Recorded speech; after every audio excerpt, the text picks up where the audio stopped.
Ça fait donc déjà plusieurs années que les disciples ont répondu à son appel, ont tout quitté et l'accompagnent sur les chemins de Galilée, de Judée, là où le Seigneur veut les amener, un peu comme nous. J'imagine que pour plusieurs d'entre vous, ça fait déjà quelque temps que vous avez répondu à l'appel du Seigneur et que vous le suivez à travers les mois, et peut-être même les années, de nombreuses années. Et pour les disciples, tout au long de leur chemin, de leur temps avec Jésus, ils ont été les témoins de nombreuses guérisons, de délivrances, de résurrection et même de miracles. Ils ont entendu Jésus prêcher dans différentes situations. Ils ont entendu Jésus prêcher sur les bords du lac de Galilée, sur les collines ou sur les places publiques. Et puis ils ont aussi reçu des enseignements du Seigneur, des enseignements importants comme les paraboles du royaume, celle du semeur et celle de l'ivraie, et puis bien d'autres encore. Et je peux penser aussi au discours sur la montagne, lorsque Jésus monta sur la montagne, qu'il s'assit et qu'il enseigna longuement ses disciples sur les choses du royaume de Dieu. Donc tout ça, il l'avait partagé avec le Seigneur, et ça faisait quelque temps qu'ils étaient donc à son contact. Pourtant, ce jour-là, ils entendent de la bouche du Seigneur une question quand même assez cinglante. Il leur dit au verset 21, « Ne comprenez-vous pas encore ?» Après tant d'années, tant de choses vécues, tant d'enseignements reçus, ne comprenez-vous pas encore? Ce soir, on va un peu essayer de creuser autour de cette question et de comprendre ce que Jésus a voulu dire en les interpellant ainsi. Et puis nous verrons qu'au fond, cette question ne s'adresse pas qu'aux disciples, mais qu'elle s'adresse à nous, quel que soit le nombre de mois, d'années, peut-être de jours que nous cheminons avec Jésus. Et dans cette question, nous verrons qu'il est question bien sûr de lui. Qu'avons-nous saisi de Jésus? Qu'avons-nous compris de qui il est réellement? Ce soir, à travers ce message, je voudrais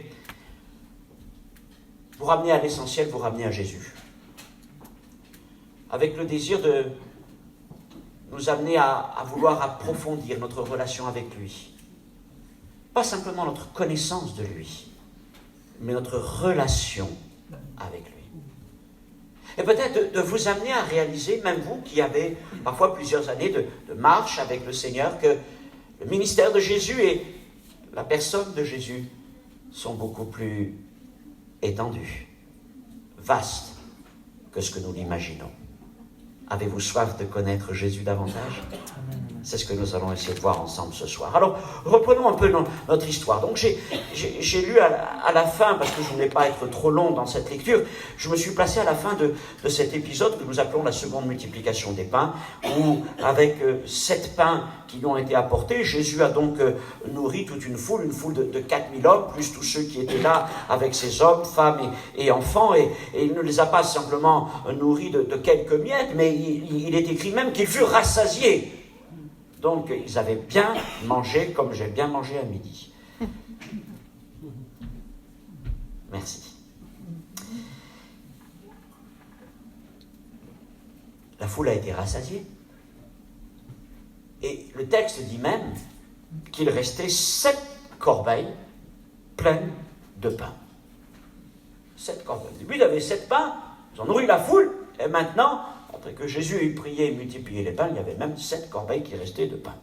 Et puis, comme il est écrit dans d'autres évangiles, même si ce n'est pas tout à fait précisé ici, les disciples avaient la charge de prendre et récupérer ces corbeilles pour les emmener afin que rien ne soit gâché. Après cet événement, Jésus s'en va en barque, il prend la barque, il va de nouveau traverser le lac et il va arriver dans une contrée, c'est le passage suivant à partir du verset 10, dans une contrée qui s'appelle Dalmanuta, et là il va rencontrer des religieux juifs, des pharisiens. Et il va y avoir une brève, même pas discussion, mais en fait une brève altercation entre les religieux et lui. Ils ne sont pas là en train de lui poser une question, en fait ils veulent lui tendre un piège, ils veulent l'éprouver, ils veulent absolument que le Seigneur leur donne un signe. Montre-nous un signe, donne-nous un signe venant du ciel. Qu'est-ce que Jésus venait de faire juste avant? Mais bon. Mais là, le Seigneur est un peu exaspéré, fatigué de toutes ces discussions stériles avec des gens qui, de toute façon, ne veulent rien entendre, ont le cœur fermé. Et il dit qu'il a soupiré profondément. Et il va leur dire cette parole qui est tranchante: il ne sera point donné de signe à cette génération. Dans d'autres versions, c'est un peu plus élaboré, mais Marc, dans son style qui est propre, et Marc est un peu le porte-parole de l'apôtre Pierre, lui, il est tranchant. Hein. Il ne sera donné point d'autre signe à cette génération, il ne sera donné point de signe à cette génération, point barre, et Jésus s'en va. Ils reprennent le bateau. Et là, ils vont encore aller un peu plus loin, et durant cette traversée, qui a pris peut-être quelque temps, Jésus va entamer une discussion, et puis, au sujet justement de ces pharisiens, il va alors: gardez-vous avec soin du levain des pharisiens, du levain d'Hérode. Et en fait, cette discussion va amener un quiproquo. Jésus était en train de leur dire, par cette parole du levain des pharisiens et des Hérodiens, de se mettre en garde contre l'enseignement de ces religieux. De se protéger de cet enseignement, parce que comme le levain, il suffit de quelques grains pour que ça monte. Donc il dit: tenez-vous à l'écart de tout ça. Mais là, les disciples n'ont pas compris de quoi il parlait. Et comme il est fait mention de levain, ils se sont en fait un peu repris dans leur conscience à cause de leur négligence. Levain, pain. Jésus les avait chargés de prendre les 7 corbeilles pleines de pain. Et puis je ne sais pas ce qui s'est passé à un moment, le texte ne dit pas, mais quand ils se sont retrouvés dans la barque, mince, on a oublié les corbeilles de pain. Et quand ils ont fait le tour, en fait, il n'y avait qu'un pain pour toute la troupe. Alors ils ont repris et le Seigneur s'en est aperçu. Et Jésus perçoit leur égarement. Et puis c'est là qu'il va les reprendre sèchement. Êtes-vous sans intelligence? Avez-vous le cœur endurci? N'avez-vous point de mémoire? Et il finit par cette question: ne comprenez-vous pas encore? Comprendre quoi? Ne comprenez-vous pas encore? Alors qu'est-ce que nous montre l'incompréhension des disciples à ce moment-là? Il faut creuser un petit peu, et c'est pour ça que j'ai pris le temps de lire tout ce passage, parce que tout est lié. On va me dire: mais quel lien entre ces pains, quel lien entre l'aveugle qui sera guéri, entre les questions de Jésus et la révélation de Pierre? On va voir que tout forme un tout progressif, même si les passages nous paraissent complètement sans rapport. Mais la parole de Dieu suit un projet, suit un fil conducteur, un fil directeur. Et leur incompréhension nous montre que malgré tous les miracles que Jésus a accomplis en leur présence, malgré tous les enseignements qu'il leur a donnés, les disciples, après toutes ces années, ont encore une compréhension limitée de qui est Jésus. Au fond, ils ne voient en lui que soit un prophète qui accomplit des miracles, ou alors un enseignant avec une autorité exceptionnelle. Mais ils ne comprennent pas, ils n'ont pas encore saisi qui est véritablement Jésus, qui est pleinement Jésus. Après tant d'années avec lui, ça leur échappe encore. Alors pour Jésus, le problème, ce n'est pas les corbeilles oubliées. Oh, ils ont été négligents, mais ce n'est pas sur ça qu'ils s'arrêtent. Quand il leur dit ça, il veut les amener surtout à une compréhension plus profonde le concernant lui. Et il utilise cette image des 7 corbeilles oubliées et de ce seul pain qui reste pour les amener à comprendre quelque chose sur lui. Le Seigneur est celui qui avait mis à leur disposition 7 corbeilles de pain débordantes, dit un des textes. Et par leur négligence, ils les ont oubliés, ils n'en ont pris qu'un seul.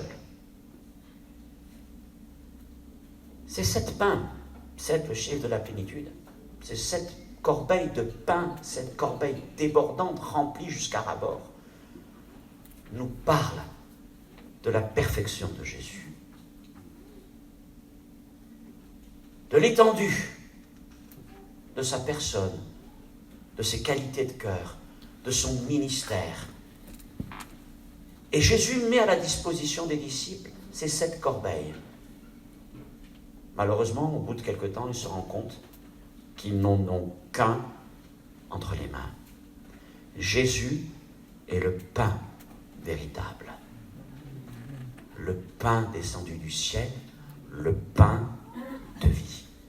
Et pour le Seigneur, alors que dans quelques jours, il va commencer, on va le voir, il va aller tout à fait dans le nord du pays d'Israël, et il va commencer son dernier voyage jusqu'à Jérusalem pour y donner sa vie.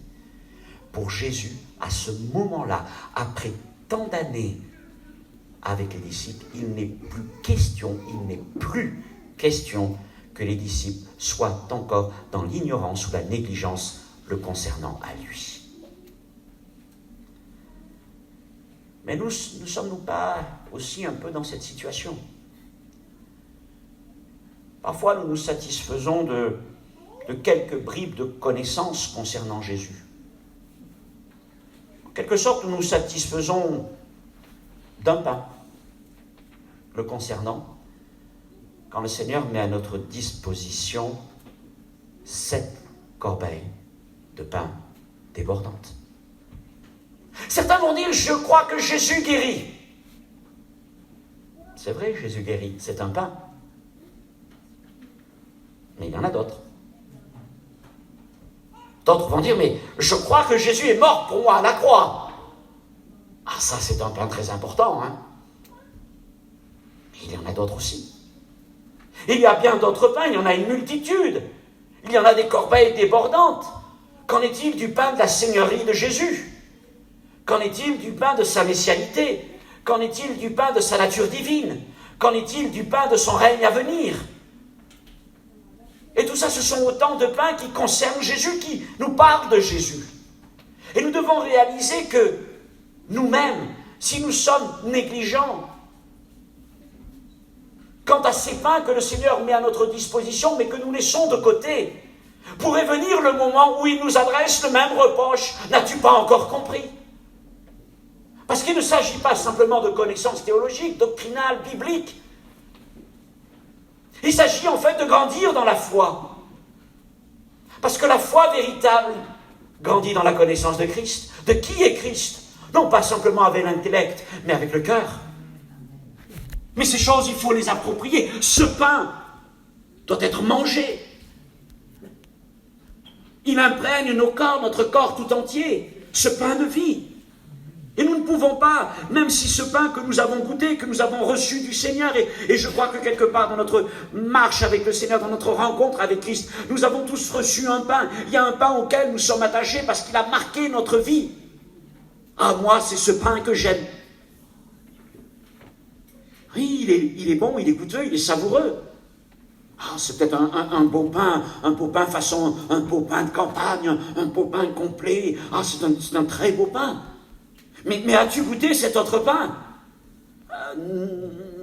Non, j'ai pas goûté. Mais si tu mangeais aussi de cette chose, si tu découvrais Jésus dans cette dimension, tu verrais comment ta vie serait nourrie. Et combien tu grandirais encore et tu trouverais des forces nouvelles en Jésus-Christ. La richesse de Jésus, de sa personne et de son ministère dépasse un pain. Dépasse ce seul pain auquel nous pouvons être attachés. Jésus est une multitude de corbeilles de pain débordantes aux saveurs différentes. Alors il est temps que Jésus, c'est une expression biblique, ouvre notre intelligence et notre esprit surtout, pour que nous puissions découvrir les innombrables facettes de sa personne et de son œuvre. Si vous désirez le connaître davantage, alors je voudrais vous inviter maintenant à me suivre et à suivre le Seigneur, à qui on amène un aveugle. C'est le paragraphe suivant. Jésus et ses disciples arrivent dans le village de Bethsaïda. Voilà que des hommes amènent un de leurs amis, un aveugle. Ils le présentent à Jésus en attendant de lui qu'il le guérisse. Et Jésus va le prendre, il va l'amener à l'écart pour avoir un temps particulier avec lui. Et j'avais cette pensée que le Seigneur veut te prendre aussi à l'écart. Peut-être qu'on t'a amené à Jésus. Des amis t'amènent à Jésus.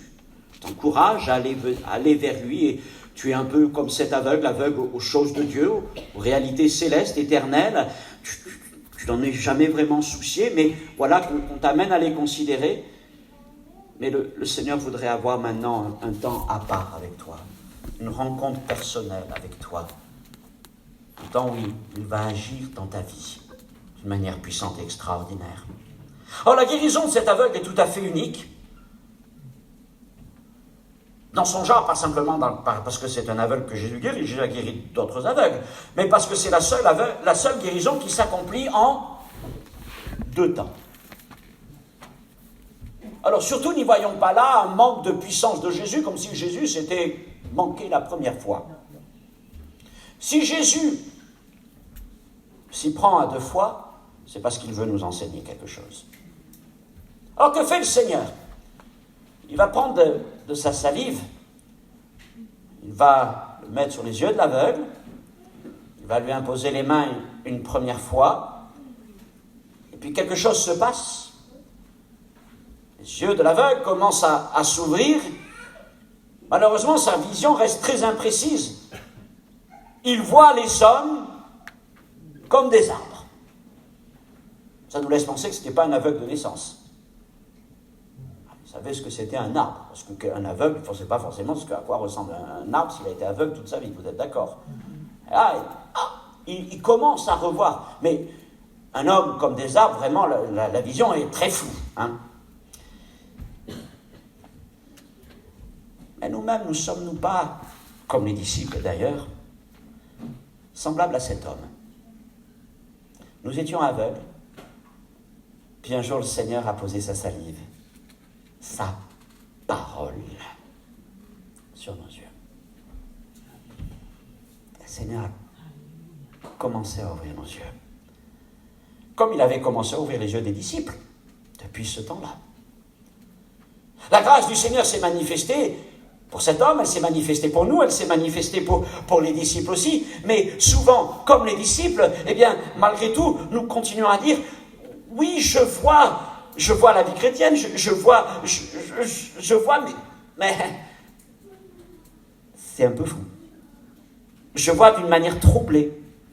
Les choses de Dieu ne sont pas vraiment claires. Il faut vraiment peut-être que je mette le nez devant pour arriver à comprendre ce qui se passe. Ça veut dire, surtout, je ne comprends pas réellement qui est Jésus. Je vois Jésus, un petit peu, mais il est flou. Et vous savez, Jésus est flou pour beaucoup de chrétiens. Il est flou parce que c'est une personnalité extraordinaire. Il dépasse tout ce que nous avons connu. Et l'image que beaucoup de chrétiens ont de Jésus n'est pas nette. Elle n'est pas précise. Les contours ne sont pas vraiment bien délimités. C'est une silhouette qui se présente devant eux. Mais les couleurs vives ne sont pas saisies. Leurs yeux ont commencé à s'ouvrir par la parole du Seigneur, mais ils ne voient pas encore distinctement. Et comme cet aveugle, nous avons besoin, comme les disciples aussi, à ce moment-là, d'un nouveau toucher de Jésus. Nous avons besoin, et peut-être c'est votre cas, vous avez besoin d'une révélation plus intense de Jésus dans votre vie. Oui, vous avez un pain entre vos mains. Oui, vous avez commencé à voir Jésus. Oui, vous commencez à voir les choses de la vie chrétienne, mais elles sont encore malgré tout très floues. Quand vous les regardez au loin, vous avez du mal à dire exactement ce qu'elles sont. Alors Jésus intervient une seconde fois pour cet homme malade, aveugle, et après cette seconde intervention, il nous est dit, oui, qu'il vit fixement, il voyait tout distinctement. Il voyait fixement et distinctement. Et évidemment, si je vous pose, qu'est-ce qu'il voyait? Il voyait celui qui était en face de lui et qui venait de guérir ses yeux, c'est-à-dire Jésus. Et il voyait Jésus fixement et distinctement. Bien, c'est ce que le Seigneur veut pour chacun d'entre nous. Il ne veut pas que nous le voyions d'une manière trouble et incertaine, qui es-tu vraiment, Seigneur? Sans jamais vraiment comprendre qui est ce Jésus. Non, ce que Jésus attend de nous, c'est que nous le voyons fixement, distinctement, d'une manière très précise. Alléluia. À ce moment-là, les disciples sont encore comme cet homme aveugle qui commence à voir. Malgré toutes ces années avec Jésus, tous ces enseignements, tous les témoignages de guérison, de délivrance qu'ils ont vus, ils voient encore, mais ils le voient d'une manière floue. Et ils ont besoin que Jésus touche leurs yeux spirituels, une nouvelle fois, afin de voir clairement. C'est peut-être votre cas. Oui, vous avez commencé à voir Jésus. Mais le Seigneur voudrait encore poser ses mains sur vos vies, sur vos yeux, une nouvelle fois, pour que vous puissiez le voir clairement, fixement, précisément, distinctement. Avançons encore dans le récit de Marc et voyons maintenant comment il a procédé avec ses disciples pour qu'ils comprennent, comment il a procédé avec ses disciples pour ouvrir leurs yeux. Après cette guérison, il est dit au verset 27 que Jésus s'en est allé et il s'en va tout au nord d'Israël, dans les villages de Césarée de Philippe. C'est tout là-haut. C'est un endroit quand même assez à l'écart. Et il les prend à part. Et là, Jésus va leur adresser deux questions. La première est impersonnelle. Qui dit-on que je suis? Et la seconde, par contre, est une interpellation personnelle. Maintenant, qui dites-vous que je suis? La première question, qui dit-on que je suis, fait référence à tout ce que les disciples ont entendu au sujet de Jésus. Alors, qu'est-ce qu'on raconte de moi, tout autour de vous? Qu'avez-vous attendu? Les réponses sont intéressantes, parce que si on devait poser cette question, si Jésus nous posait cette question aujourd'hui, qu'est-ce que vous avez entendu de moi, ici, à Saint-Maximin ou ailleurs? C'est-à-dire, si vous savez ce qu'il raconte sur toi, entre ceux qui ne comprennent rien, entre ceux qui t'imaginent que tu es le bébé de la crèche, ou ceci ou cela, ou qui... Bon, enfin, en tout cas, les réponses que leur donnent les disciples, ce que les Juifs répondent, est d'une bonne qualité. Certains répondent que tu es Jean-Baptiste, les autres Élie, les autres l'un des prophètes. Donc, c'est quand même, ils le comparent à des pointures, en quelque sorte. Hein. Ils ne le traitent pas d'une manière légère. Chacune des réponses apportées par les disciples, Jean-Baptiste, Élie, l'un des prophètes, chacune est impropre. C'est pas ça. C'est évident que c'est pas ça. Mais malgré tout, chacune révèle quelque chose de la manière dont Jésus est perçu par le peuple. Certains disent, c'est Jean-Baptiste. Ça ne pouvait pas être Jean-Baptiste. Jean-Baptiste avait côtoyé Jésus. On le savait. On les avait rencontrés en même temps. Mais pourquoi est-ce qu'il disait Jean-Baptiste? Jean-Baptiste était mort maintenant, décapité par Hérode. Mais surtout, ils avaient retenu cette prédication, l'appel à la repentance et le baptême. Et donc, pour le pardon des péchés, il y avait quelque chose qui leur rappelait Jean-Baptiste. Et d'autres vont dire Élie. Pourquoi disent-ils Élie? Les miracles. Voilà un homme qui guérit les aveugles. Un homme qui ressuscite les morts. Ça nous renvoie à Élie. D'autres vont dire un des prophètes. Dans un autre évangile, ils vont dire Jérémie. Pourquoi? À cause de la puissance de la prédication et de l'enseignement de Jésus, qui leur rappelle les prophètes de l'ancien temps. Et Jésus n'enseignait pas comme leurs scribes, comme leurs docteurs, mais il parlait, quand il parlait, c'était la parole de Dieu qui était annoncée. Et il parlait comme les prophètes d'autrefois.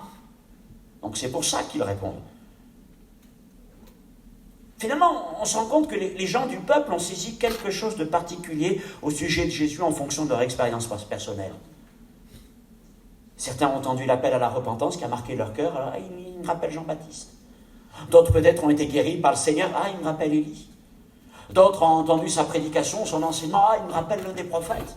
Ça, c'est ce qu'ils avaient vu, ils avaient vécu. Donc, on peut dire que, oui, chaque expérience était authentique, elle était juste. Oui, Jésus appelle au baptême, à la repentance. Oui, Jésus guérit. Oui, Jésus a un enseignement d'autorité. Tout ce qu'il disait était juste, mais incomplet. Rien compris. En reprenant ce que je disais tout à l'heure au sujet des pains, finalement, ces Juifs qui avaient parlé avec les disciples, chacun tenait son pain.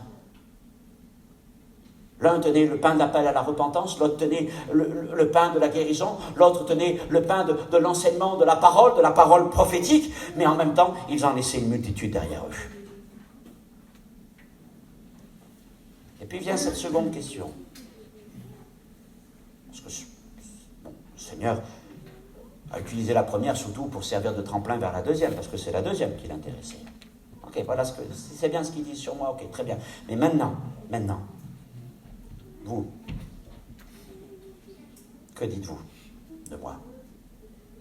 Que dites-vous de moi? Que dites-vous que je suis? Là, il les interpelle. Cette question les met face à leur compréhension du ministère et de la personne de Jésus. Après 2 ans et demi, 3 ans avec lui, qu'ont-ils à dire maintenant le concernant? Qu'est-ce qu'ils peuvent dire de lui?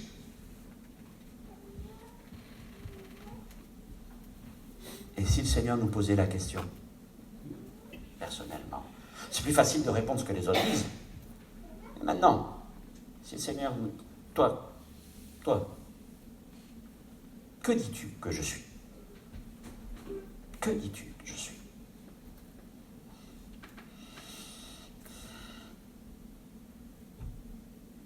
Je pense que les disciples ont dû réfléchir un instant. Je pense que le moment était solennel. La question de Jésus a dû les transpercer. Qu'est-ce qu'il veut dire? Qu'est-ce qu'il attend? Qu'est-ce qu'on va pouvoir répondre? Parce qu'ils sentent bien qu'ils connaissent bien Jésus. Il ne va pas se contenter d'une réponse comme ça, à l'emporte-pièce. Qu'est-ce qu'il va dire? Et à ce moment-là, on comprend que les disciples sont comme l'aveugle de Bethsaïda. Ils ne voient pas clairement. Ils ne voient pas encore fixement et distinctement qui est Jésus. Ils ne comprennent pas qui est Jésus. Jusqu'à ce que Pierre, toujours le plus hardi, le premier à parler, répond d'une manière jaillissante: tu es le Christ.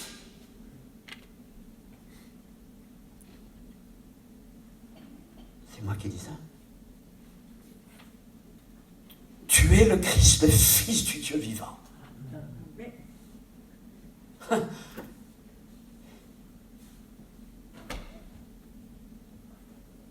Et Pierre est peut-être étonné d'avoir dit ça. Comment ça m'est venu? Et Jésus se tourne vers lui. Heureux es-tu, Simon, fils de Jonas, car ce ne sont ni la chair et le sang qui t'ont révélé cela, mais c'est mon Père qui est dans les cieux. Ce n'était pas la première fois que Pierre disait cela, notez-le. Si vous vous rappelez, dans Matthieu 14, 22, 33, Jésus et les disciples sont encore sur le lac de Galilée, mais en fait les disciples sont dans la barque et Jésus est sur le lac. Hein? C'est la tempête. Puis Pierre va vouloir marcher sur les eaux, il va couler, Jésus va le sauver, et puis quand il retourne sur la barque, Pierre et les disciples vont dire « Tu es le Fils de Dieu !» Pourtant, si vous regardez la fin du texte, Jésus ne dit rien ce jour-là. Est-ce que leur déclaration était fausse? Non, elle était juste. Jésus est bien le Fils de Dieu. Mais le Seigneur n'a pas relevé cette proclamation comme il l'a fait plus tard, là, lorsqu'il leur a posé cette question. Mais pourquoi cela? C'était pas un problème de formulation. Mais c'est parce qu'à ce moment-là, les apôtres ont répondu, les disciples ont répondu à cause d'un événement qu'ils ont vu, le fait de marcher sur les eaux. Et c'est pas leur propre compréhension. C'est leur interprétation personnelle. Autrement dit, la source est humaine. Et quand la source est humaine, elle n'est pas fiable. Oui, ils ont compris ça. Mais voilà, ils l'ont vu. Et c'est pour ça que Jésus ne s'arrête pas dessus. Oh, bien sûr, ce qu'ils ont dit, ce qu'ils ont vu là va fortifier leur foi pour avancer plus loin plus tard. Mais pour Jésus, ce n'est pas suffisant. Et au jour où le Seigneur leur dit « Qui dites-vous que je suis ?» que Pierre répond « Tu es le Christ, le Fils du Dieu vivant », c'est l'interprétation de Matthieu, comme Matthieu nous le dit. Là, le Seigneur dit « Ça, c'est pas la chair et le sang qui te l'ont révélé. Ça, c'est mon Père qui est dans les cieux. » Et là, le Seigneur voit tout à fait la différence. Ce n'est pas un problème de contexte, ce n'est pas un problème de formulation doctrinale, non, c'était toute une question de source. Lors de la tempête sur le lac, la source était humaine, mais là, ce jour-là, c'est une révélation du Père. Ça tombe sur Pierre. C'est pas l'intelligence de Pierre, c'est pas les sentiments de Pierre, c'est la pensée du Père qui vient en lui. La source, elle vient d'en haut. La source est céleste, la source est divine. Et quand une parole descend du ciel comme ça, quand une parole descend du Père, elle éblouit l'être tout entier. Elle dépasse l'intelligence, les émotions de l'homme. Il est là dans un moment d'éternité, dans une parole de connaissance, de révélation extraordinaire. Et cette parole, c'est une parole, c'est une puissance de Dieu qui vient s'écrire au plus profond de son cœur. Et c'est une parole qui est indestructible. C'est une parole qui est solide pour la vie et pour l'éternité. C'est une parole qui est semblable à un roc posé dans la vie de Pierre. Le Père lui a montré ces choses. Et plus jamais il ne doutera que Jésus est le Christ, le Fils du Dieu vivant, même si un jour il le reniera, il pleurera amèrement. Mais ça, c'était dans cette situation. Mais sa conviction était faite. Et le Seigneur dit, c'est dans l'évangile de Matthieu, au chapitre 16, verset 18, « Toi, tu es Pierre. Et sur cette pierre, sur ce roc, je bâtirai mon église. » Tu es Pierre, et sur cette déclaration de foi, sur cette confession de foi, sur cette révélation du Père, je bâtirai mon église. Pour la première fois, un homme confessait, inspiré par Dieu, que Jésus est le Christ. Et c'est sur cette confession de foi que le Seigneur a bâti son église. Paul l'écrit dans Éphésiens 9:20. Vous avez été édifiés sur le fondement des apôtres et des prophètes, Jésus-Christ étant la pierre angulaire. C'est quoi le fondement des apôtres? C'est cette confession de Pierre. Tu es le Christ. Tu es le Christ. Et ce jour-là, Pierre voyait distinctement, fixement, il venait de comprendre qui est Jésus.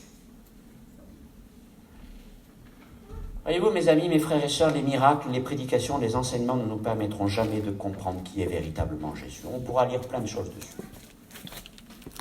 Mais notre intelligence est limitée, notre lenteur à croire légendaire.